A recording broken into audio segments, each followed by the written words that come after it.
Bonjour à tous, bienvenue sur France Info, il est 9h30.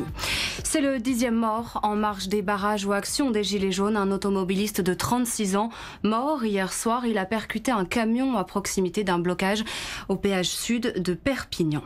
Les Gilets jaunes qui visent les frontières aujourd'hui pour l'acte 6 de leur mobilisation. Une trentaine de manifestants bloquent ce matin la circulation vers l'Allemagne à Strasbourg. D'autres ont coupé l'autoroute vers l'Espagne, l'A63, au niveau du péage du Biriatou. Des échangeurs fermés, des péages aussi à Bolène, Orange, Agde ou Narbonne. Ce sont donc bien sûr les Gilets jaunes les plus déterminés, les moins convaincus par les annonces d'Emmanuel Macron qui restent mobilisés.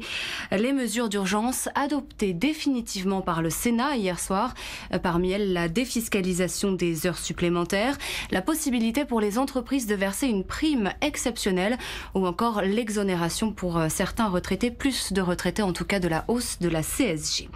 Je vous le disais, les Gilets jaunes sont donc sur les routes et autoroutes dès ce matin. Il y a encore plus de vacanciers. La France en orange, l'Île-de-France en rouge sur la carte de Bison Futé dans le sens des départs. Dans les gares du monde également, 3 millions de voyageurs vont se croiser pour Noël. 8 millions en tout jusqu'à la fin des vacances. C'est 3% de plus que l'an passé d'après la SNCF. Y aura-t-il un 7e procès pour le double meurtre de Montigny-lès-Metz il y a 32 ans? Francis Holm va se pourvoir en cassation après le verdict de la Cour d'appel de Versailles hier soir. Le tueur multirécidiviste condamné une nouvelle fois à la réclusion à perpétuité pour le meurtre de 2 enfants. Des ministères au ralenti, des musées et parcs nationaux qui pourraient rester fermés aujourd'hui. Aux États-Unis, l'administration fédérale partiellement bloquée depuis ce matin et pour une durée indéterminée.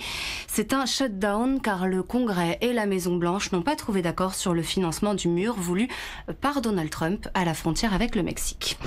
Qui a fait voler des drones au-dessus de l'aéroport de Gatwick à Londres? 2 personnes arrêtées hier soir.